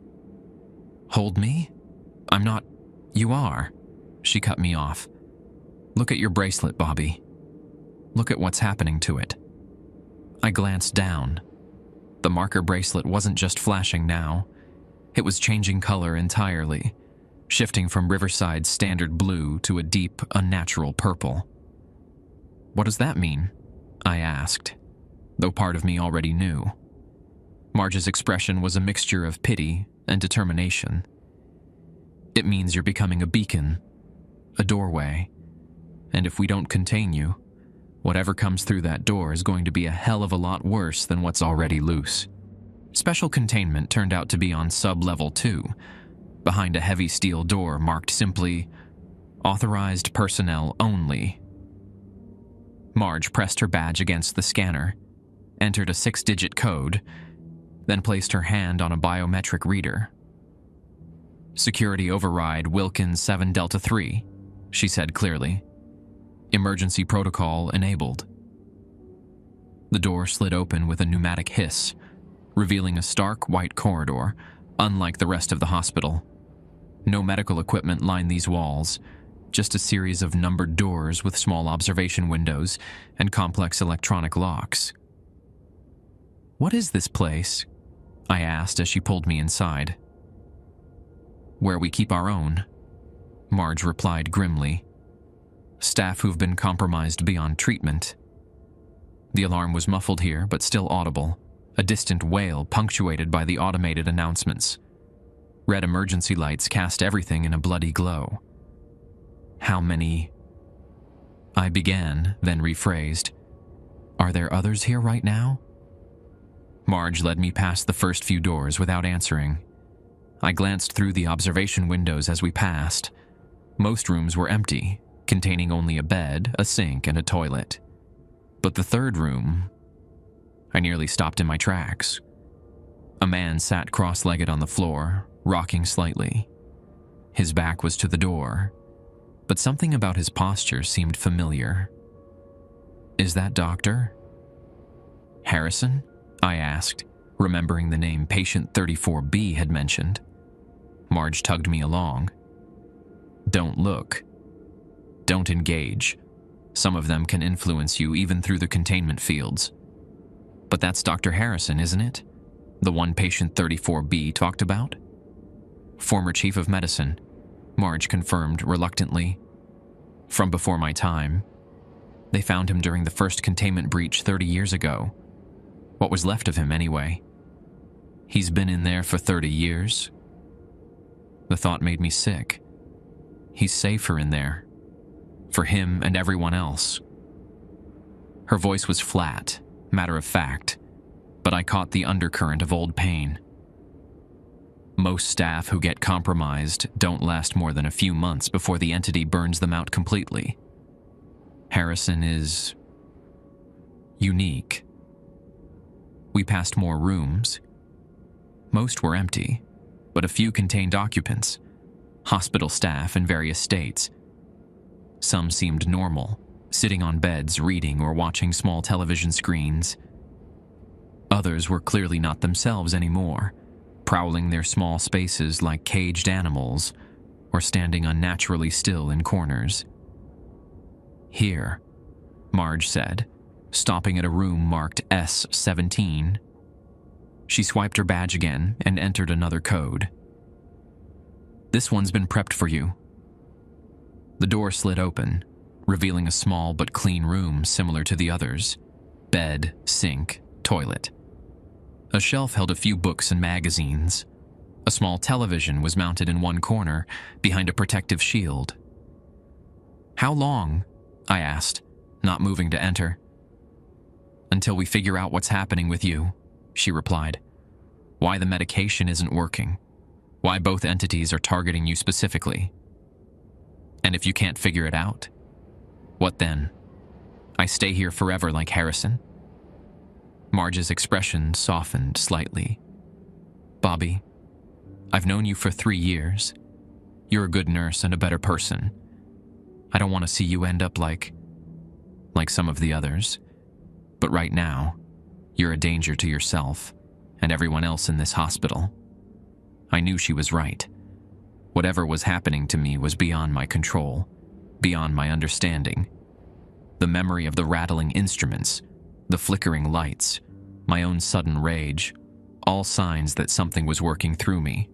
I stepped into the room, trying to ignore the way my heart hammered against my ribs, trying to ignore the feeling that I was walking into my own tomb. "The room is specially shielded," Marge explained, not following me in. "It should dampen whatever connection is forming between you and the entities." "Should?" She gave me a tight smile. "We've never had someone simultaneously targeted by both 34B and the Hollow before. You're breaking new ground, Bobby." "Lucky me," I muttered. Marge's hand hovered over the door control. "Dr. Kane will check on you soon. Try to rest if you can." Before I could respond, the lights flickered again, more violently this time. The alarm, which had been steadily wailing, suddenly cut off, leaving an eerie silence. The door control panel beside Marge began to spark. "That's not good," she said, backing away from the malfunctioning panel. "What's happening?" I asked, a fresh wave of panic rising. "System failure. The containment breach must have damaged the main security grid." She looked down the corridor, her face tense. "I need to check on the other containment cells. Make sure they're still secure." "Wait," I called as she turned to leave. "What about me? What if the door locks?" "It won't," she assured me. "System failures default to manual override. You'll be able to open it from inside if necessary, but, Bobby..." Her expression hardened. "Don't leave this room unless your life is in immediate danger. Understand?" I nodded, and she hurried away, her footsteps echoing down the corridor. Alone in the small room, I sat on the edge of the bed, trying to control my racing thoughts. The silence was unnerving after the constant blare of the alarm. I could hear my own heartbeat, my own breathing, and something else. A faint whisper that seemed to come from everywhere and nowhere at once. "Bobby." It sighed, the sound barely perceptible. "Bobby, Bobby, Bobby." I shot to my feet, spinning around. "Who's there?" No answer, just the same whispered repetition of my name, like a mantra or a prayer. The marker bracelet on my wrist pulsed with that strange purple light, growing warmer against my skin. I tried to pry it off, but it was sealed tight, the clasp refusing to budge. "Damn it," I hissed, giving up the effort. My head was beginning to pound, a dull throbbing behind my eyes that grew stronger with each pulse of the bracelet. The whispers intensified, becoming a chorus of overlapping voices, some familiar, some strange. I pressed my hands over my ears, but it didn't help. The voices were coming from inside my head. "Stop," I groaned, sinking back onto the bed. "Please stop." The television in the corner suddenly switched on, flickering with static. Through the snow of interference, a face began to form. Not a broadcast, but something pushing through from somewhere else. The face solidified, and my blood ran cold. Tommy stared at me from the screen, just as he had in my dream, 12 years old forever, water streaming from his hair and clothes. "You left me there," he said, his voice distorted by the static. "You watched me drown. You're not real. I said through gritted teeth. "You're not Tommy." "Part of me is," the thing on the screen replied, using the same words from my dream. "The part that remembers you, big brother." The image flickered, changing briefly to patient 34B's bland human face before returning to Tommy's. The transition was so quick, I almost missed it. "What do you want from me?" I demanded. "To finish what we started," not Tommy said. "At the lake. You need to go back there, Bobby. Back to where it all began." "I'm not going anywhere," I declared, though my conviction was wavering under the relentless pounding in my skull. The television image distorted again, this time resolving into Dr. Bowman's face. Blood streaked from a gash on his forehead, and his eyes were wide with panic. "Roberts!" he gasped. "If you can hear this, the entity has compromised the hospital systems. It's using the intercom, the security cameras, everything connected to the main grid." "Dr. Bowman? What happened? Are you okay?" "Don't trust what you see," he continued urgently. "Don't trust what you hear. Both entities are working together now, using the hospital's own systems against us. They're trying to..." His image flickered, replaced momentarily by static, before Tommy's face reappeared, smiling now. "Poor Dr. Bowman," he said, shaking his head. "He tried so hard to stop us, but he never understood what we really are." The image changed again, showing a corridor where staff members ran in panic as darkness flowed along the ceiling and walls like living ink. I recognized the location, the main corridor on sub-level 1, not far from the safe rooms. "You see what's happening?" Tommy's voice asked over the footage. "They can't stop it. Not without you." The scene shifted again, showing Marge frantically trying to secure one of the doors in special containment. The lock mechanism sparked and failed, and the door slowly opened to reveal a figure standing in the darkness within. Dr. Harrison, his back still turned. "Marge!" I shouted uselessly. "Behind you!" On screen, Marge sensed the presence and turned. Her face contorted in fear as Dr. Harrison's head rotated 180 degrees to face her, his neck twisting impossibly. His features were blurred, as if constantly shifting beneath the skin. The screen went black. The silence in my small room felt oppressive, weighted with dread. "She'll die," Tommy's voice said from the darkened screen. "They'll all die. Unless you help us." My bracelet burned against my skin now, the purple light pulsing in sync with the throbbing in my head. I could feel something building inside me, a pressure that threatened to split me open from within. "What do you want me to do?" I whispered, desperation overriding caution. The television flickered back to life, showing a map of the hospital. A route illuminated in red, leading from special containment, through the service corridors, to the main elevator. "Come to us," Tommy's voice urged. "Come to room 13. We'll explain everything there." Every instinct screamed that this was a trap, that I was being manipulated. But what choice did I have? Marge was in danger. Dr. Bowman was injured, or worse. The entire hospital was under attack. And somehow, I was the key to all of it. I approached the door, hesitating with my hand over the manual release. Marge had told me not to leave unless my life was in immediate danger. But what about everyone else's lives? With a deep breath, I pulled the emergency release. The door slid open, revealing the empty corridor beyond. The red emergency lights cast everything in crimson shadows, making the white walls look like they were bleeding. As I stepped out of the room, my bracelet's purple glow intensified, casting an eerie light ahead of me. The whispers in my head grew louder, more insistent. "This way," they urged. "Hurry." I followed the route that had been shown on the television, moving as quietly as possible. The hospital seemed deserted now, everyone either evacuated or hidden in safe rooms. The only sounds were my own footsteps and the distant, muffled crashes and bangs of the ongoing chaos. At one junction, I paused, hearing voices ahead. I pressed myself against the wall, peering cautiously around the corner.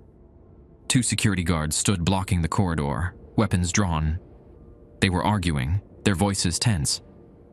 "We need to get to the upper levels," one insisted. "This whole place is coming apart." "Orders are to maintain position," the other replied. "No one gets through, especially not staff showing contamination." I glanced down at my glowing bracelet. There was no way I could get past them unnoticed. I was about to retreat and find another route when a strange calm descended over me. "Let me handle this," a voice whispered in my mind. Not Tommy's voice this time, but one eerily similar to my own. Before I could resist, I felt my body moving forward of its own accord. I stepped into view, facing the guards. "Halt!" one shouted, raising his weapon. "Stay where you are." My lips moved, but the voice that came out wasn't entirely mine. "You don't see anything concerning," it said smoothly. "I'm authorized personnel responding to the emergency." The guards' expressions went blank. Their weapons lowered slowly. "Authorized personnel," one repeated dully, "responding to the emergency." "You'll let me pass," my voice continued. "Then you'll forget you saw me." They stepped aside in unison, their movements mechanical. I walked between them, a chill running down my spine at how easily they'd been influenced. Once past them, I felt control return to me. I wanted to run, to find someone who could help me fight whatever was happening, but the pressure in my head increased painfully every time I tried to deviate from the path to room 13. "Almost there," the whispers encouraged. "Almost home." The elevator at the end of the corridor was operational despite the emergency. As I approached, the doors slid open on their own, inviting me in. "Don't do this," a small, rational part of my mind pleaded. "Don't go to them." But my feet carried me forward anyway, into the elevator. The doors closed behind me, and I felt the car begin to descend, taking me down to room 13, taking me to patient 34B and the hollow, taking me home. The elevator doors opened to a scene of devastation. The normally sterile corridor of sublevel 2 was in ruins. Ceiling panels torn down, medical equipment scattered across the floor, and dark, viscous fluid splattered across the walls. The emergency lights flickered intermittently, plunging sections of the hallway into darkness every few seconds. I stepped out cautiously, my enhanced bracelet casting its purple glow ahead of me. The air felt heavy, charged with an energy that made the hairs on my arms stand on end. "Hello?" I called out, my voice echoing down the empty corridor. "Is anyone here?" No response, just the distant sound of metal groaning and occasional electrical sparks from damaged equipment. According to the map I'd seen on the television, room 13 was at the far end of the west wing. I began making my way in that direction, careful to avoid the debris littering the floor. Each step closer to my destination made the pressure in my head build, as if something were pushing against the inside of my skull, demanding release. As I rounded a corner, I came across the first body, a security guard lying face down in a pool of blood. I knelt beside him, checking for a pulse out of professional habit, though I knew from the unnatural angle of his neck that he was beyond help. More bodies appeared as I continued. Nurses, doctors, orderlies. Some showed signs of violent struggle, while others looked as if they'd simply collapsed where they stood.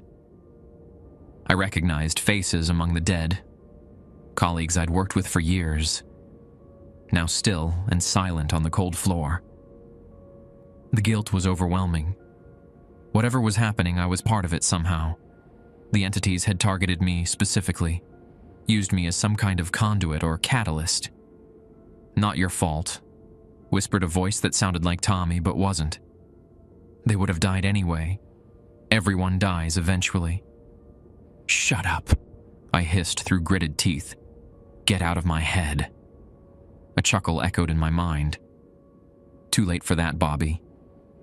We're already in too deep. I reached a junction where the corridor split in two directions. The left path was dark. The emergency lights completely failed. The right was illuminated, leading toward the main werewolf ward, away from room 13. Without conscious decision, my body turned left, drawn toward the darkness. My bracelet's purple glow provided the only light, creating grotesque shadows that seemed to move at the edges of my vision. Something skittered across the floor ahead of me, something low to the ground and unnaturally fast. I froze, straining to see in the dim purple light. "Who's there?" I called.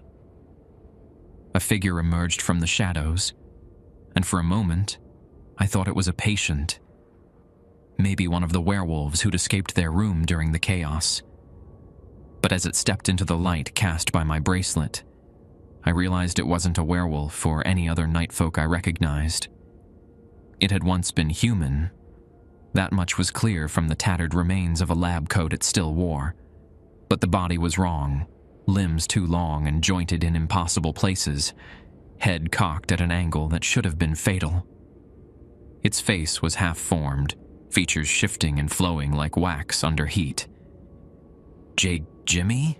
The thing rasped, using a colleague's voice. Jimmy Chen, one of our lab technicians. "Is that you? Help me. Something's wrong with me." I backed away slowly. This wasn't Jimmy. It couldn't be. The real Jimmy would have been in one of the safe rooms during the containment breach. "Stay back," I warned, looking around for anything I could use as a weapon. The Jimmy thing tilted its misshapen head, features still flowing. Bobby Roberts? Recognition seemed to dawn in its distorted eyes. "You're the one they want." It lurched forward suddenly, movements jerky and uncoordinated. I turned to run, but my foot caught on a piece of debris, sending me sprawling to the floor. My head struck something hard, and stars exploded across my vision. The creature was on me in an instant, its two long fingers wrapping around my throat. Up close, I could see that its skin was translucent in places, revealing not blood and muscle beneath, but something dark and writhing. "They're waiting," it gurgled, its jaw distending as it spoke. "In the dark, in the deep."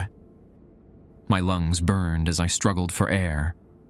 The pressure in my head was excruciating now, building to a point I thought my skull might crack.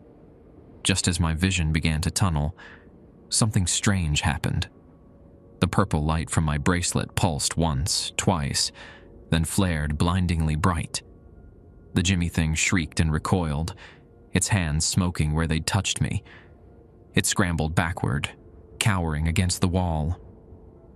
"Protected," it hissed, its voice now a chorus of overlapping tones. "Marked, claimed."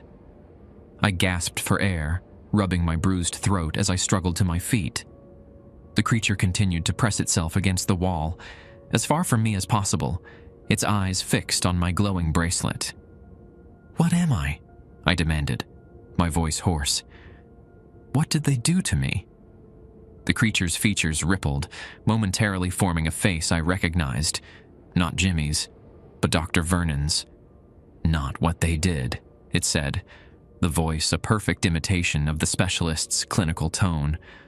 "What you've always been, a doorway, a key." It melted back into its distorted form, then scuttled away into the darkness, leaving me alone with those cryptic words. I continued down the darkened corridor, my mind racing. A doorway, a key. The entities had called me those things as well. But what did it mean? What had I always been? The corridor ended at a set of double doors, marked with a biohazard symbol. This wasn't the route to room 13 that I'd been shown, but something pulled me forward anyway. My bracelet's glow intensified as I approached, the light shifting from purple to a deep, pulsing crimson. I pushed through the doors into what had once been a laboratory. Like the corridor, it was in ruins, Equipment smashed, tables overturned, and the same dark fluid dripping from the ceiling. In the center of the room, something had been drawn on the floor, a complex pattern of interlocking circles and symbols that glowed with the same crimson light as my bracelet. Standing at the edge of the pattern was a familiar figure, Dr. Bowman. His back was to me, but I recognized his stoop-shouldered silhouette. Blood stained his white coat, and he seemed to be swaying slightly, as if struggling to remain standing. "Dr. Bowman?" I called cautiously. He turned slowly. His face was pale, blood streaming from a gash on his forehead, just as I'd seen in the television vision. But his eyes were solid black, like polished obsidian. Patient 34B's eyes. "Bobby," he said, his voice a disturbing blend of Bowman's and 34B's. "You came. Good boy." I took a step backward. "You're not Doctor Bowman." "Parts of me are," it replied with a terrible smile. "Just like parts of your brother are in me, just like parts of you will be, soon enough." From the shadows behind Not Bowman, something massive stirred, a shapeless darkness that seemed to absorb what little light there was. The hollow. It moved with liquid grace, flowing across the floor toward the glowing pattern. "What is this?" I asked, gesturing to the pattern. "What are you doing?" "Finishing what was started long ago," Not Bowman replied. "Creating a permanent doorway between worlds, your world and ours. And you need me for that?" "Why?" "Because you're the last piece." Not Bowman pointed to a blank space in the center of the pattern. "The final component. The one we've been waiting for." "I won't help you," I said firmly, though my feet seemed rooted to the spot, unable to retreat further. Not Bowman laughed, a sound like breaking glass. "You already have. Every rule you followed, every protocol you maintained, all of it leading to this moment." He spread his arms wide. "Why do you think the hospital has those rules in the first place? To protect you?" "No, to prepare you." My mind reeled. "Prepare me for what?" "Convergence," a new voice announced from behind me. I spun to see Director Holt standing in the doorway, flanked by two figures in what looked like hazmat suits, but made of some strange, metallic fabric. She herself wore a form-fitting suit of similar material, her silver-streaked hair pulled back severely. "Director," I gasped. "Thank God. These things, they've taken over Dr. Bowman. They're trying to—" "I know exactly what they're trying to do, Nurse Roberts." She cut me off, her voice cold. "They're trying to complete the ritual we've spent 50 years preparing, and you're going to help them do it." I stared at her, uncomprehending. "What? No. These things have killed people. They've destroyed the hospital." "Necessary sacrifices," Holt replied dismissively. "Do you think we built this facility just to treat night folk? That was merely a convenient cover. The true purpose has always been this moment. This convergence." The two figures beside her moved forward, reaching for me with gloved hands. I tried to back away, but Not Bowman was behind me, and the hollow had completely surrounded the glowing pattern, cutting off escape. "I don't understand," I pleaded. "Why me?" "What convergence?" "You had the right bloodline," Holt explained matter-of-factly. "The right genetic markers. We've been watching you since you were a child, Bobby. Since the day your brother drowned in that lake." The pressure in my head spiked at the mention of Tommy. Flashes of memory surfaced, not just of the drowning, but of afterward. Men and women in suits asking questions.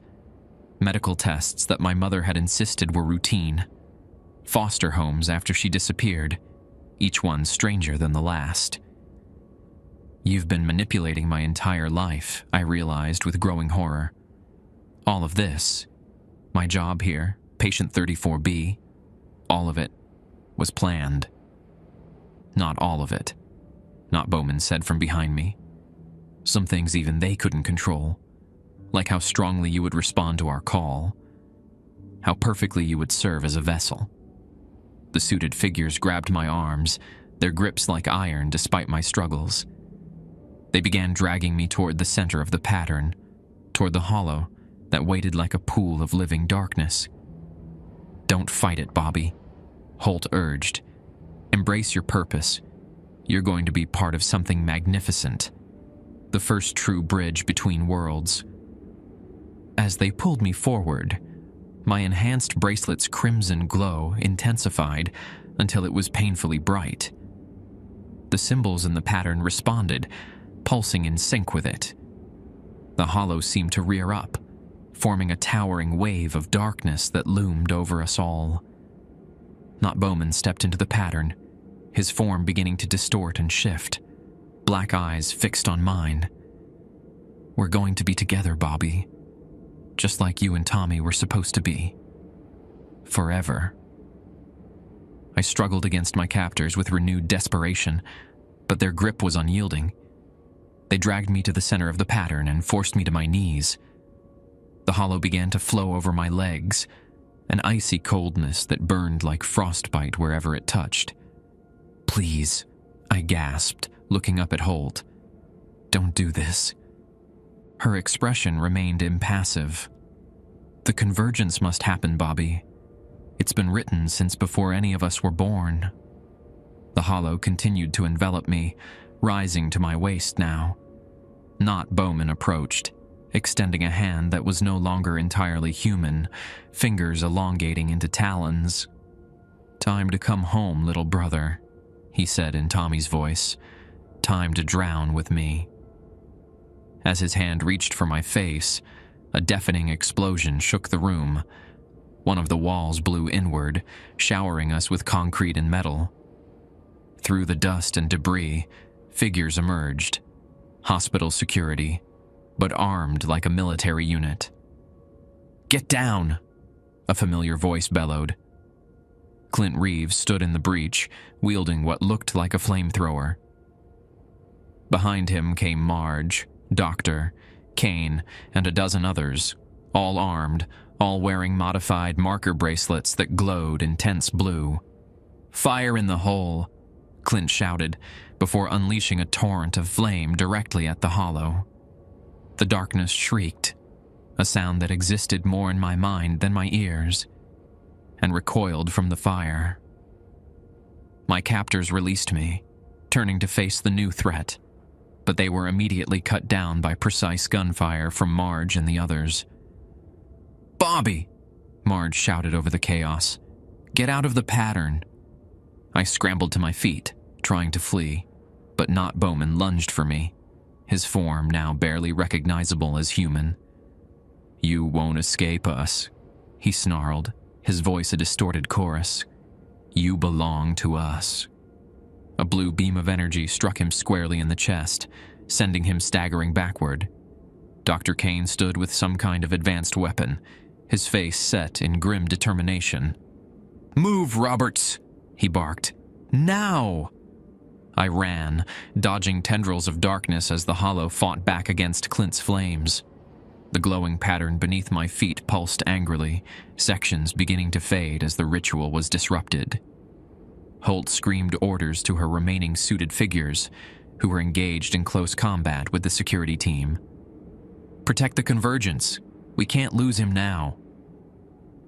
I reached the edge of the pattern, just as a massive tremor shook the room. Cracks appeared in the floor and walls, widening rapidly. The ceiling began to collapse, huge chunks of concrete falling into the pattern. "The whole place is coming down," someone shouted. "Fall back." Marge grabbed my arm, pulling me toward the exit. "We need to move. The charges are set to collapse this entire section." "Charges? You planned this?" I gasped as we ran. "Contingency plan," she replied breathlessly. "In case the convergence actually started. We've been waiting for years, hoping it wouldn't come to this." We raced through corridors that were rapidly deteriorating, joining others fleeing toward the emergency exits. Behind us, I could hear inhuman shrieks of rage and the continuing sounds of combat. "Who are you people?" I demanded as we ran. "You're not just hospital staff." "Later," Marge promised, "if we survive." We burst through an emergency exit into a stairwell, climbing toward the surface. My enhanced bracelet was still glowing crimson, though the light seemed to be fading gradually. As we reached the main floor, a final massive explosion rocked the building. The stairwell behind us collapsed entirely, dust and debris billowing upward in a choking cloud. We emerged into the night air, gasping and coughing. Around us, hospital staff and patients were being evacuated, loaded into ambulances and buses.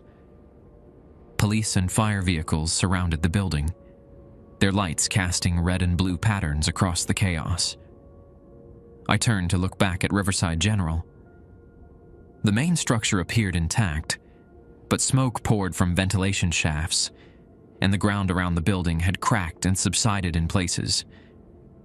"Did we stop it?" I asked Marge, who stood beside me watching the destruction.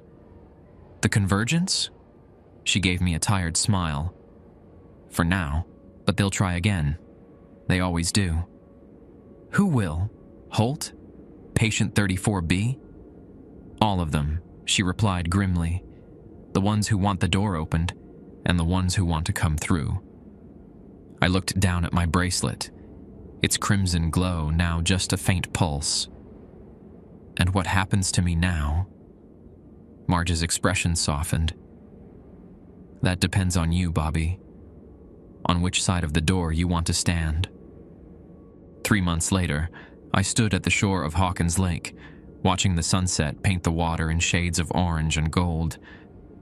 The air was crisp with early autumn, leaves just beginning to turn on the trees surrounding the quiet water. I hadn't been back here since Tommy drowned 20 years ago. The place looked smaller than I remembered, less imposing. The wooden dock where we used to fish had been replaced with a newer one, but otherwise time seemed to have left this place untouched. "Thought I might find you here," came a voice from behind me. I turned to see Marge approaching, hands tucked into the pockets of her jacket. She looked different out of uniform, more human somehow, less the stern charge nurse I'd known for years. "How'd you know where to look?" I asked. She tapped her wrist, where a slim blue bracelet glowed faintly. I glanced down at my own, identical to hers now, the crimson long faded. "Perks of the job," she said with a small smile. "Or burden, depending on how you look at it." After the destruction of the sub-levels of Riverside General, I'd been given a choice: walk away with my memories wiped, or join what Marge called the real work. The organization had no name, at least none she would share with me.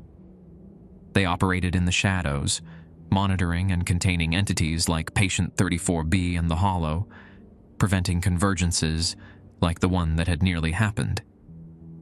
I'd chosen to join, partly out of a desire to understand what had happened to me, and partly because I wasn't sure I could ever go back to normal life, knowing what I now knew. "Any word on Holt?" I asked, skipping a stone across the calm surface of the lake. "Still in the wind," Marge replied, "along with about half of the board of directors.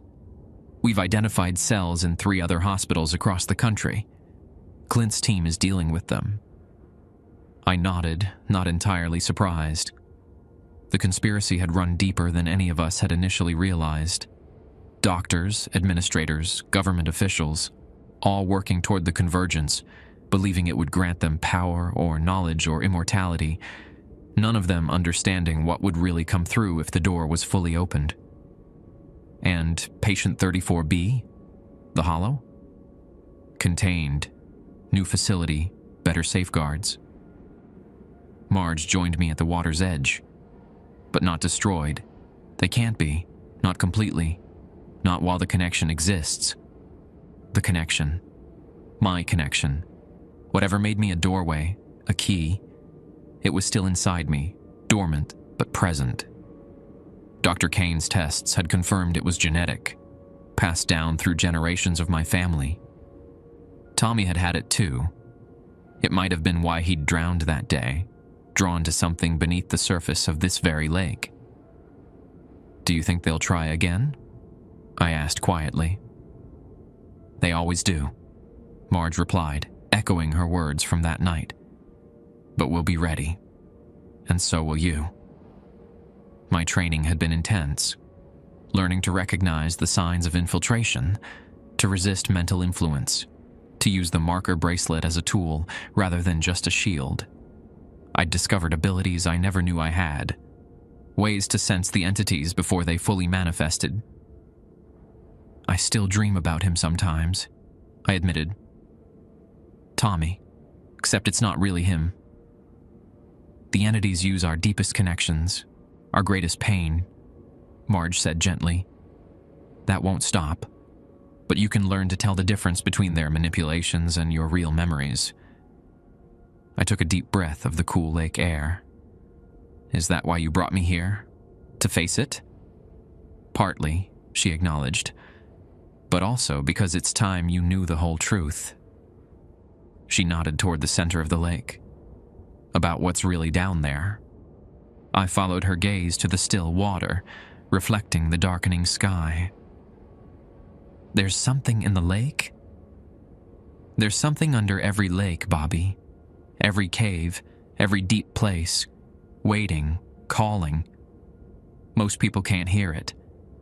But people like you and Tommy, you've always heard it, whether you realized it or not." A chill ran down my spine that had nothing to do with the evening air. "Is that why he drowned? Something called him in?" Marge nodded solemnly. "And it's been calling you back ever since. Patient 34B, the Hollow. They're just fragments, echoes of what lies beneath, what lies between worlds." I stared out at the peaceful lake, trying to reconcile its innocent appearance with the horror Marge described. Part of me wanted to turn and run, to forget everything again, but a deeper part knew she was right. I'd always felt drawn to this place, even while fearing it. "So what now?" I asked. "Now, you follow the rules," she said simply. "New rules, better ones, rules that protect rather than prepare." From her pocket, she produced a small leather-bound notebook and handed it to me. Inside, written in neat handwriting, was a list. 1. Never remove your marker bracelet. It is your identity, your shield, and your weapon. 2. Report any dreams or visions immediately, no matter how insignificant they seem. 3. Avoid bodies of standing water larger than a bathtub, especially at night. 4. If you hear your name called by a voice you don't recognize, do not respond and leave the area immediately. 5. Never look into a reflective surface for more than 30 seconds continuously. 6. If your bracelet changes color unexpectedly, activate the emergency protocol and proceed to the nearest safe location. 7. Remember, they can wear familiar faces, but they cannot reproduce love. This is how you tell what's real. I closed the notebook, running my fingers over its worn cover. "Will these keep me safe?" Marge smiled, but there was sadness in her eyes. "No, Bobby. Nothing can keep any of us completely safe, but they'll give you a fighting chance." As darkness fell over Hawkins Lake, we turned and walked back toward the parking lot, leaving the water and whatever lay beneath it behind. For now. The rules had changed, but the night shift continued, and I would be ready,